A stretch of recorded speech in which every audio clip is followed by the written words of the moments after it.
Hello everyone, good morning. Today is 19th of April and welcome to the newspaper analysis.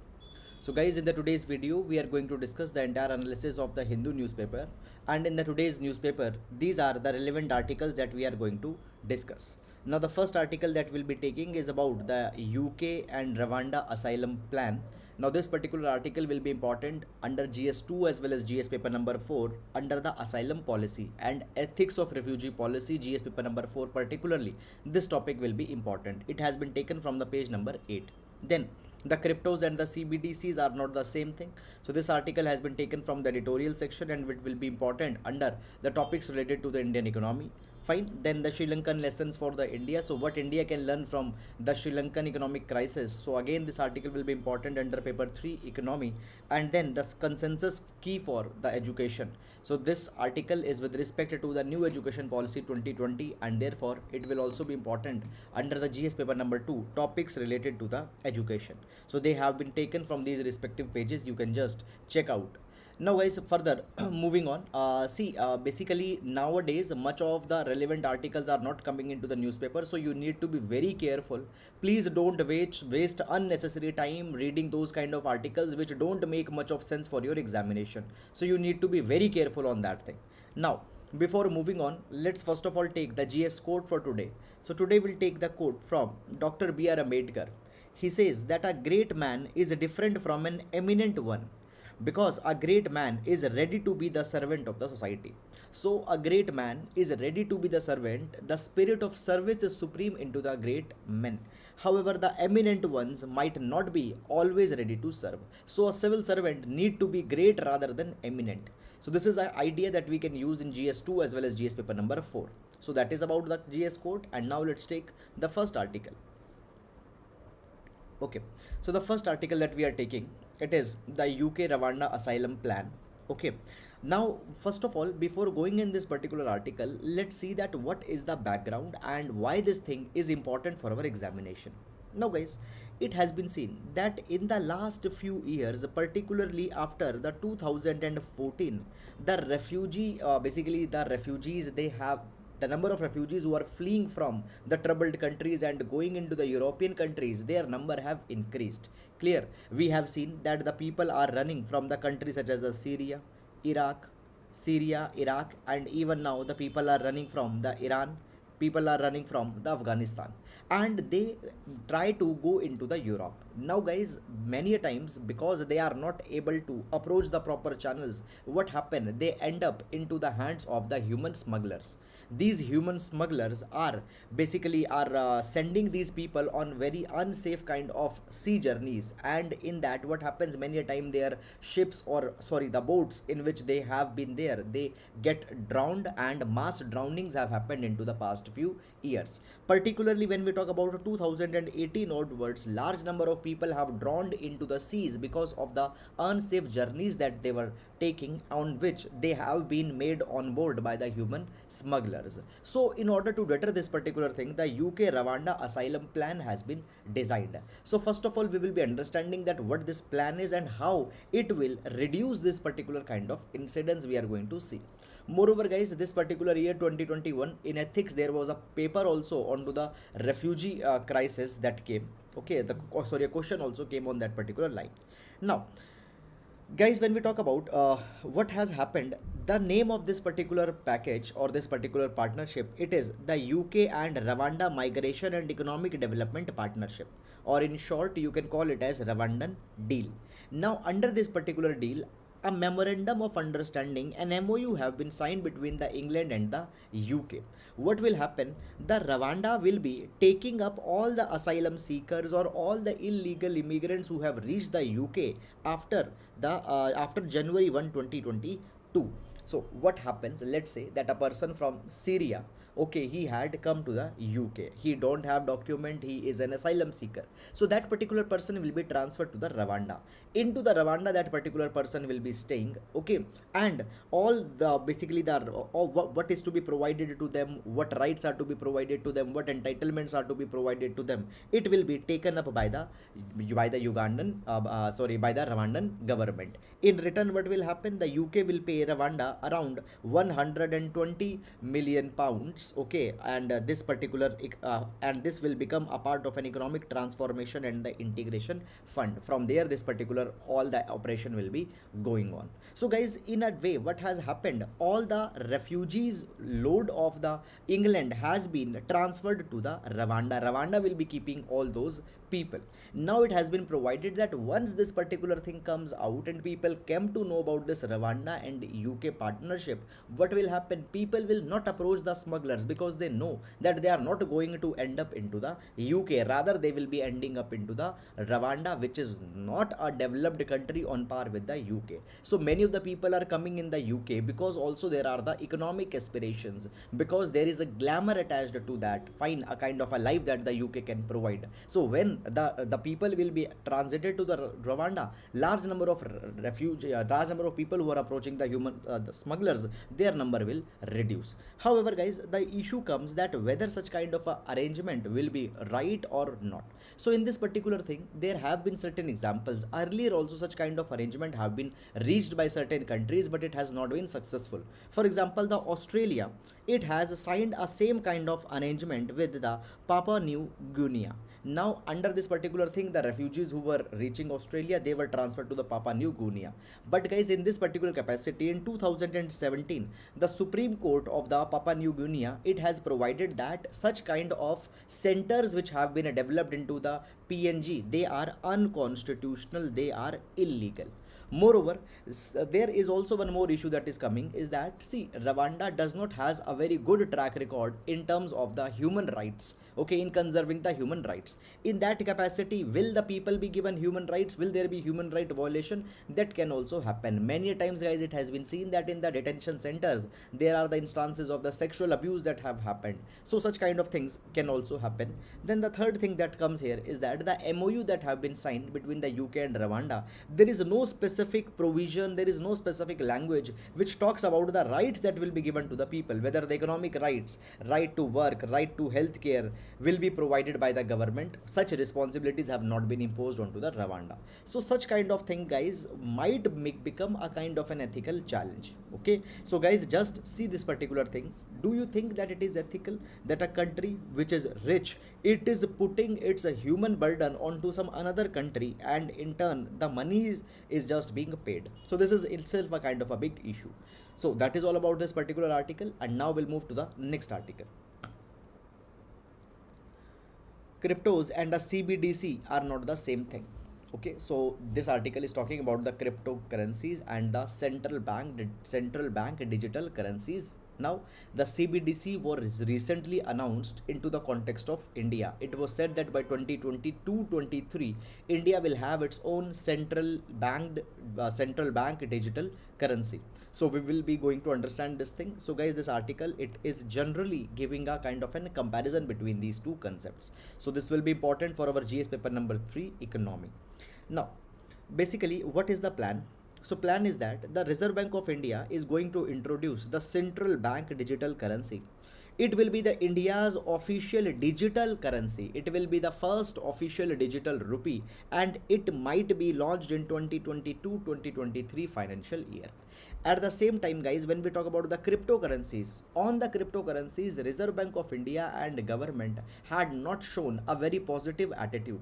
Even the Reserve Bank of India's chief had said that the cryptocurrencies are worse than a Ponzi scheme. Okay, so government and the RBI does not have a very good attitude towards the cryptocurrencies. Now guys, when we talk about the cryptocurrencies, you might have known about the cryptocurrencies. So there are many different types of examples are there. For example, Ethereum is there, Bitcoin is there. Now these cryptocurrencies, they are generated by a cryptographic code. Clear? So there will be a cryptographic stash.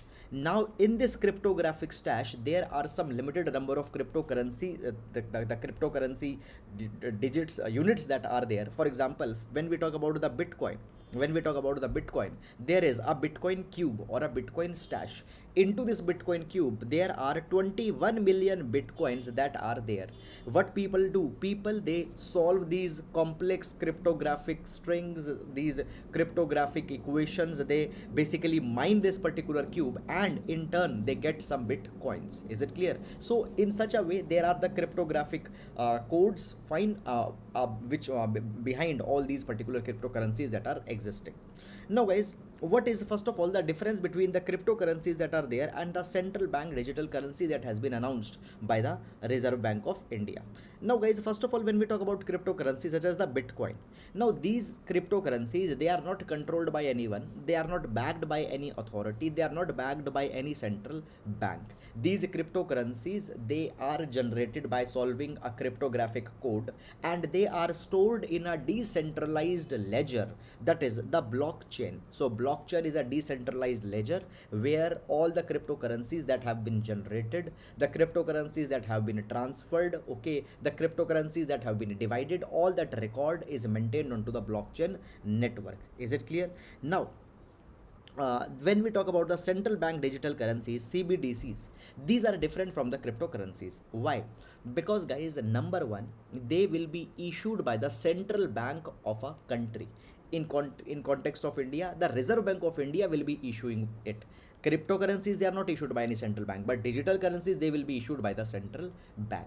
Secondly, guys, there, when we talk about this the digital currency of India, CBDC, it will nothing but a kind of a counterpart of the physical currency that you are having. So the plan is like this, that you might have physical currency in your wallet.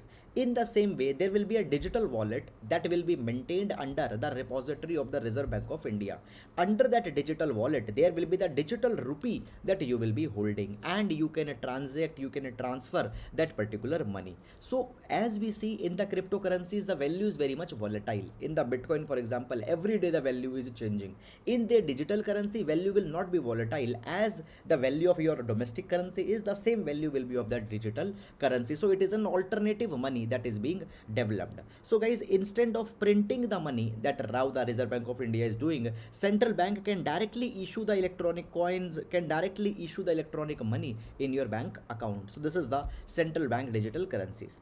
Now, when we talk about, guys, the cryptocurrencies landscape in India, the Supreme Court has asked the government whether the cryptos are legal or not. So basically, the answer is that actually cryptos, neither they are completely illegal nor they are completely legal. They lie into a gray area. Recently, 30% of the tax on the cryptocurrencies have also been announced. Reserve Bank of India had not shown a positive image towards the cryptocurrencies. It has said that the cryptocurrencies can shake the economic or financial system of a country because they are not regulated. There is a lot of volatility. If a lot of people will be investing into the cryptocurrencies, and because this asset has so much of volatility, it might bring the economic damage. Fine, this is something that has happened. Now the question comes that whether the crypto can be used as a currency or not. Now, guys, first of all, let's understand a little bit about the currency. So when we talk about a currency, what is a currency? Currency is simply a token. Currency is simply a mechanism or device by which the transactions take place into the market. Into the old times, these tokens or these currencies used to be the coins, copper coins, gold coins, silver coins. Clear? Now the copper coins, silver coins, fine, or the gold coins, when they were the currency, guys, the things were very much simple. Why? Because see, these metal themselves had certain value. Okay, these metals themselves has certain value, and by the value of that particular metal, they got a legitimacy. However, what happened in mean course of time, these copper coins or these metallic currencies were replaced by the paper currencies. The paper currencies. Now, when we talk about the paper currency, virtually they are useless in front of a metal currency. But still, the paper currencies became more acceptable. Why? Because though, see, in metal currency, the value of metal was something on which the people have trust and people were accepting it. But behind the paper currency, the government is giving a guarantee that you accept it, fine, this particular worth will be ensured by the government of India. So the government is giving the sovereign guarantee, and by that particular thing, the paper currency is acceptable. Now when we talk about the cryptocurrencies, fine, see, these cryptocurrencies, first of all, they are not having as the coins used to have some content of metal, they are not having something like that. They are just a string of computer program. It is just a string of digits. Secondly, the paper currencies, obviously it also did not had its own value, but it was backed by the central bank. Now these cryptos are not even backed by the central bank. But so now the question comes, how they will become acceptable? So guys, their acceptability comes by the fact that number one, it is very much limited. It is very much limited, very much scarce. I had already told you that just 21 million bitcoins can be issued, and as more and more bitcoins will be mined, further mining of the bitcoin will become very much expensive. It will become very much difficult. So as 21 million bitcoins are there, suppose you have mined 5 million bitcoins from that bitcoin cube that was there, now further mining will become very much difficult. So what will happen, by because the cost will be there for the mining, as we are mining the gold, the cost is there, which makes the gold very much costly. In this way, the cryptocurrencies will become very costly. So this basically scarcity will be driving the value. Second thing guys, the bitcoin's acceptance by the well-off people. Today you see many of the governments, fine, they have started, they have said that okay, they will be accepting the payments into the bitcoin. Guys, a few days back, the Tesla also announced that they are looking forward that they will accept the payment into the bitcoin and other such cryptocurrencies. So when the well-off people, when the big corporates, governments will start to entertain the bitcoins or the cryptocurrencies, their acceptance will increase. Fine, this is something that has happened. Now guys, when we talk about the central bank digital currencies, fine, in front of the cryptocurrencies, the government is putting it that it could be an alternative to the cryptocurrency. Can it become an alternative? So no, it cannot become an alternative.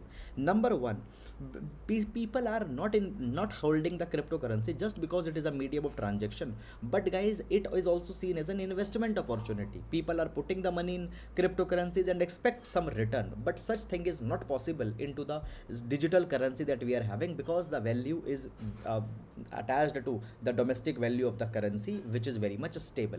So that thing will not be there. Then the second thing that is there guys is that basically when the physical currency has been printed and it has been given to the people, how it is actually circulating, Reserve Bank of India is not keeping a tab. Now when this central bank digital currency is there, the idea is that the Reserve Bank of India will keep a tab on all the CBDCs, okay, on all the digital currency or the digital coins that are being that are being circulated. For this particular thing, every transaction is to be validated. But presently, is RBI having such kind of infrastructure that it can validate every transaction which is being done into these digital coins? It does not have the capacity. In the cryptocurrencies, there is a blockchain mechanism that is behind that, but in the RBI is not having any such kind of a capacity right now to validate the CBDCs. So we need to see how it will be evolving into the time. So that is all guys about this particular article, and now we'll move to the next article. Sri Lankan lesson for India. Now this article again is taken from the editorial section, and this article is talking as how we can learn from our neighbor Sri Lanka the economic crisis that they are facing, and how India should not do the same thing. Now guys, this article will be important for GS paper number 3 economy. Now first of all guys, if you are following the newspaper analysis regularly, multiple times we have seen that how the economic crisis of the Sri Lanka begin. We have seen that actually their crisis begin during the time of the civil war, but into the last 12 years, particularly after the 2008-9, their crises have become even more problematic, and now finally after the coming of the COVID-19 pandemic, their economy got completely collapsed. So basically, when we talk about the Sri Lanka, right now the Sri Lanka is facing an economic crisis which we call as the BOP crisis, balance of payment crisis. Balance of payment crisis means, see, every country is doing certain export and doing certain imports. Now obviously when you are doing some import, you have to make the payment into the foreign currency. Now guys, a country having the foreign currency, okay, for example a limited foreign currency you are having, and that can cover your 10 days of import, your 15 days of import, we call it as an import cover. So bigger import cover you are having, more stable the foreign currency reserves are. For example, if a country is having the forex to cover 1 year of import, it means a very good kind of a forex cover. So Now how you earn this foreign exchange? You earn it by the exports that you are doing, you earn it by the remittances that are coming. Okay, so this is something that is there. Now guys, the BOP crisis happens when you don't have money to pay for the imports that you have made. When you don't have the foreign currencies to make for the global payments, there is a BOP crisis that come. And into the case of BOP crisis, a country can approach the IMF, fine, and the IMF can help. India also had seen a type of a BOP crisis in 1991 where we approached the IMF, and right now the Sri Lanka is witnessing this BOP crisis. Now guys, the BOP crisis of Sri Lanka began right now. Today if we see, the Sri Lanka is, it is at problem because of certain reasons. Number one, Sri Lanka today even is not able to produce the basic stuff. They are not able to produce the rice, fine, the milk powder, and many of the basic consumable items, fine. They, why? For every these things they are dependent onto the import. Okay, and because they dependent so much onto the import, obviously their forex were never sufficient to meet such kind of dependence onto the entire world. Now the problem of Sri Lanka began after the civil war of the Sri Lanka. During this civil war, large number of Tamilians they flee. They are basically, many of them they fled either to the Tamil Nadu, or they transfer, or they got relocated to the west, or in different countries. Now the Tamilians, they were people having varied different kind of skills, and when these people have went away, what had happened? The Sri Lanka had lost the expertise. It has lost the expertise in almost all the spheres, fine. And as this technical expertise got lost, the Sri Lankan economy, it started to see problem. After that, when the civil war was going on, what happened? The private investment did not came into the country, because nobody will invest in a country which is troubled. So private investment did not came into the country. After that, what happened? Even the government was not able to invest in such kind of times, because government was, obviously government had to invest, government had to procure the arsenal, government had to procure the weapons, government had to crush the dissent that is there. So obviously government was also not able to expand. So what happened? The modernization of the Sri Lankan economy did not happen. After that guys, what has happened? These things were going on. Then the welfareism. Now the welfareism, the subsidies that were being given to the people, they were given out rightly from the budget. Is it clear? These mistakes happened. Then the COVID-19 pandemic came. Into the COVID-19 pandemic, their economy further shrank. After that, Sri Lanka came out with some kind of other mistakes also. For example, they banned the organic they've just said that only organic agriculture will be done into the country. Okay, inorganic agriculture was banned. By that, agriculture productivity got declined very severely. All these things culminated, and now the Sri Lanka is facing such a kind of a big economic crisis. Now guys, what India can learn from this economic crisis? Number one, India can learn that how politics can affect the economy. Now what is the politics affecting the economy? See, in order to lure, in order to attract a large number of voters, a lot of welfare is a lot of freebies were given to the people. Okay, a lot of freebies were given to the people, and because of that freebies, what happened? The expenditure of the government got increased, fine. Government did not bothered on making the capital expenditure. Okay, government did not invested into the infrastructure, just they were concerned in giving the freebies to the people. On politics, it was good for the government at that point of a time, but in long term it impacted the economy. Then guys, after that, we can see that how flawed economic policy, how bad economic decision can affect the entire country's prospects. Now when we talk about the Indian economy, guys, we see that in India, the political parties, they are distributing the bicycles for the girls, they are giving the television sets, mixer grinders, farm loan waivers, etc. Now these things, for politics it provides them benefit, but on economy it is putting a lot of burden. So politics can impact the economy, and the politics need to be carried in a responsible manner. Then guys, after that, it has been seen that when the revenues are limited, free bicycles and TV cycles, what it does, it crowds out the investment which you could have done for health, which you could have done for education. You have 100 rupees, you can use that 100 rupees in giving the freebies, or you can invest that 100 rupees in school, in colleges, in hospitals. Obviously if you invested into the health and education, into the long term it will be giving the good return. So this mistake Sri Lanka did, that it did not invested into the health and education. India is also doing a little bit such kind of a mistake in some of the states where such kind of model is going on. So guys, it has been provided that welfareism is when welfareism is financed by borrowing rather than the taxes, it is a problem that a country is going to face. Then guys, another lesson is that openness to the world, fine economy is not a panacea. Is it clear? So Sri Lanka became very much open. It on almost all the commodities. Sri Lanka was dependent on to the outside countries. Fine, a lot of openness was there into the Sri Lanka. It was not a panacea. What happened? Because Sri Lanka was open for everything, Sri Lanka was dependent. Sri Lanka was not able to develop their self-reliance. They were not able to develop their Atmanirbharta, and that thing they are now paying. So we need to learn that okay, we need to open to the world, but at the same time, our own capabilities are also needed to be developed and explored. So these are the key ideas that have been given in this particular article. Guys, I hope that you have understood it, and now we'll move to the next article. Consensus key for education. Okay, now this particular article, guys, it is talking about the recent development where the new education policy 2020 has come under a challenge. So first of all, before going in this particular article, I will tell you the background, and then we will be talking about more about this particular article. By the way, it will be important for our GS paper number 2, education, social justice. Now see, we know this particular thing that the National Education Policy 2020 got announced. Now as the National Education Policy 2020 came, what guys is now being observed that many of the state governments, they are coming with their state education policy. And in this particular direction, we have the example of Tamil Nadu. So Tamil Nadu is coming out with their state education policy.